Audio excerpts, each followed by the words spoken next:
Good morning guys. सकाळचे 6:45 वाजलेले आहेत आणि आपण माथेरान फिरण्यासाठी चाललेलो आहे.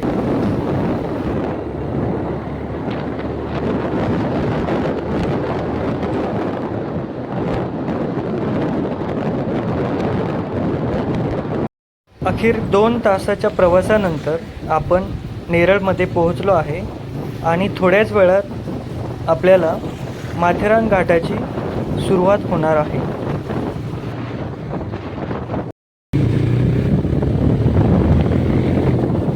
आपण आता माथेरान घाट चढत आहोत. तुम्ही बघू शकता या घाटामध्ये अतिशय नागमोडी वळणे आहेत, त्यामुळे समोरून येणारी गाडी दिसत नाही आहे. सो खूप काळजी आणि बी केअरफुल आपल्याला ड्रायव्हिंग करावी लागते जर आपण बाईकवर ड्राईव्ह करत असेल तर.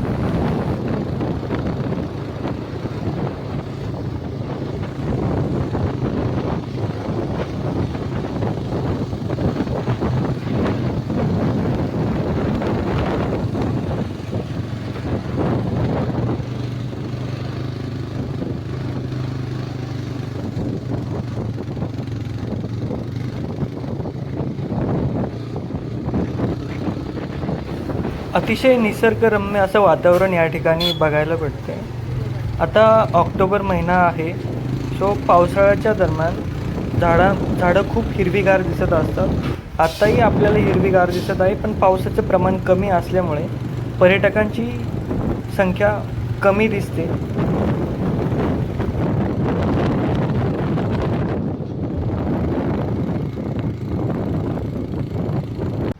घाटपायथ्यापासून आपण 7 ते 8 किलोमीटरचा प्रवास पार करून माथेरानचे सगळे पॉईंट बघण्यासाठी आपल्याला इथे प्रवासी कर भरावा लागतो.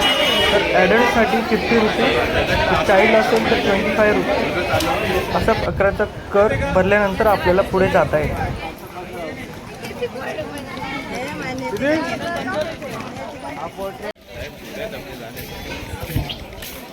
आपण आता कस्तुरबा पॉईंटला आहोत. तर इथून अमन लॉजला जाण्यासाठी आपल्याला बग्गी अवेलेबल आहे, हॉर्स अवेलेबल आहे, टॉय ट्रेन अवेलेबल आहे आणि fourth option is walking.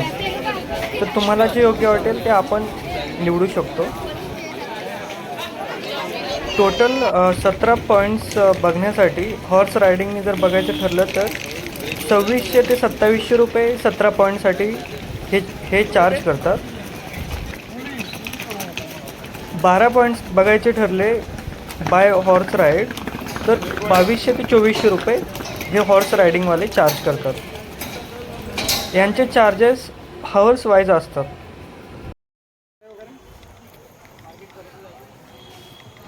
Matheran आणि महाराष्ट्र गव्हर्नमेंट यांनी या ठिकाणी ई रिक्षा हा प्रकल्प राबवला, त्यामुळे E rickshaw 35 to 50 rupees, Kasturba point ते अमन लॉज या ठिकाणी 35 रुपीज to 50 रुपीज चार्ज करतात.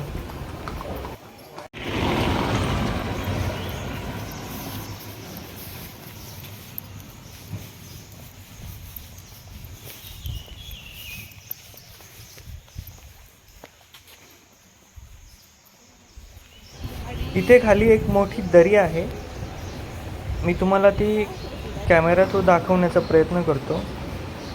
एवढी दिसणार नाही आहे, बट तुम्ही बघू शकता खूप मोठी व्हॅली आहे.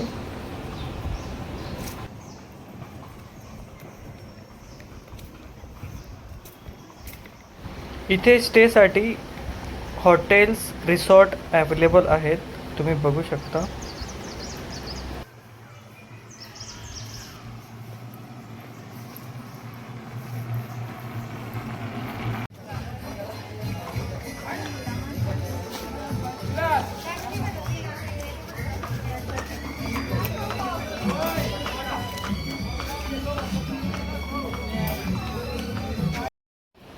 ह्या पॉईंटचं नाव आहे इको पॉईंट. तर ह्या पॉईंटचं वैशिष्ट्य असं आहे की जर आपण कोणाला आवाज दिला तर तोच आवाज आपल्याला परत रिटर्न ऐकू येतो, म्हणून या पॉईंटला इको पॉईंट असं नाव दिलेलं आहे. बघू शकता तुम्ही अतिशय निसर्गरम्य असं वातावरण आहे.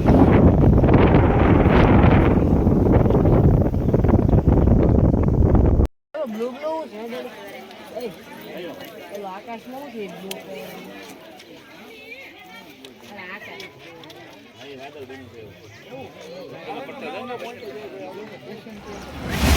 पॉईंट बघितल्यानंतर खूप असं जोरदार पावसाचं आगमन झालेलं आहे.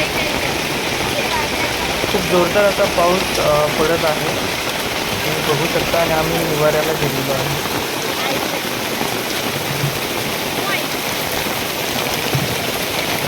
इको पॉईंटच्या बाजूलाच मंकी पॉईंट म्हणून हा खूप फेमस पॉईंट आहे. तुम्ही बघू शकता खूप सारे माकडे या ठिकाणी दिसत आहेत. मी अतिशय जवळून यांची व्हिडिओ घेतलेली आहे, तुम्ही बघू शकता.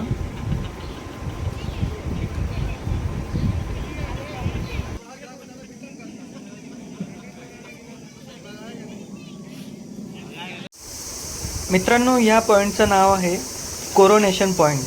तुम्ही ही बघू शकता, खालच्या साईडला काही वस्ती दिसत आहेत. तर या गावाचं नाव आहे हाश्याची पट्टी, असं गावाचं नाव आहे. बघू शकता तुम्ही, खूप निसर्गरम्य असं वातावरण या ठिकाणी बघायला भेटतं आहे. पुढे बघा, काही लेक वगैरे दिसत आहे.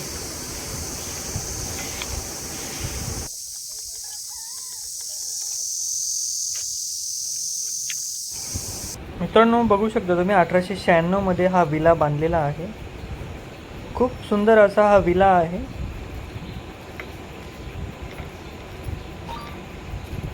गेट बंद आहे, पण मी तरीही व्हिडिओ शूट करण्याचा प्रयत्न केला आहे. बघू शकता.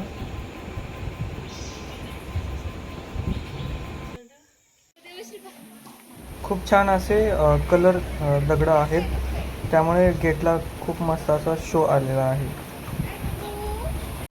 मित्रांनो, हा चार्लोट लेक असं या पॉईंटचं नाव आहे. तुम्ही बघू शकता, खूप छान असं हा लेक आहे.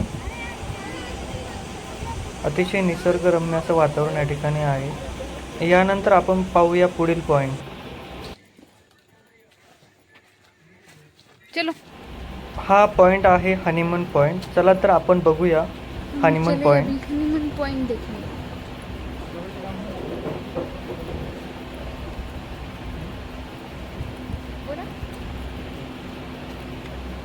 हा थोडासा खालच्या दिशेने असल्या कारणाने थोडासा वेळ लागतोय आपल्याला या पॉईंटला पोहोचण्यासाठी.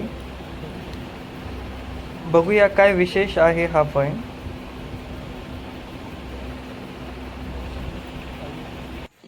आणि बघूया.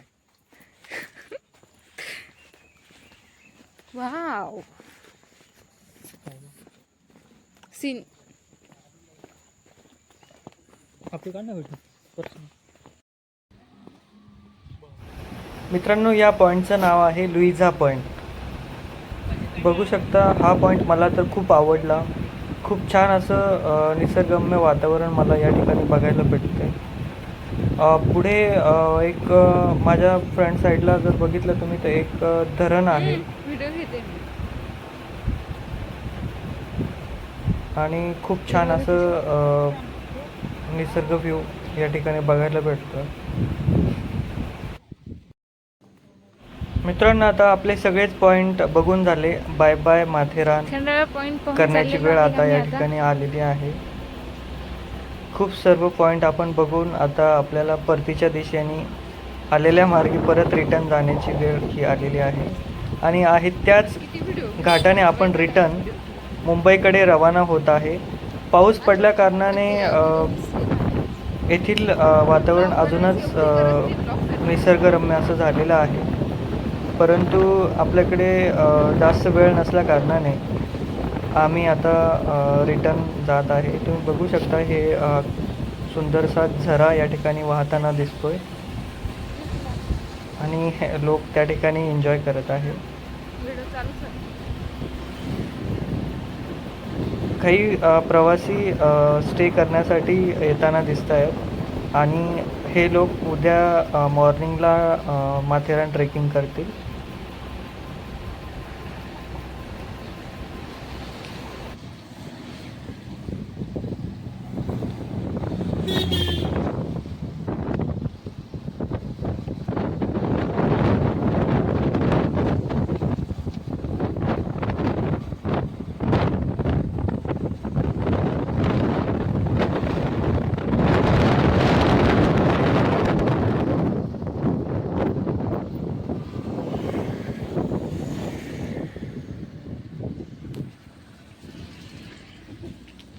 गाडी वाचणाऱ्यांची फाटत असेल त्याला. हां गाडी पास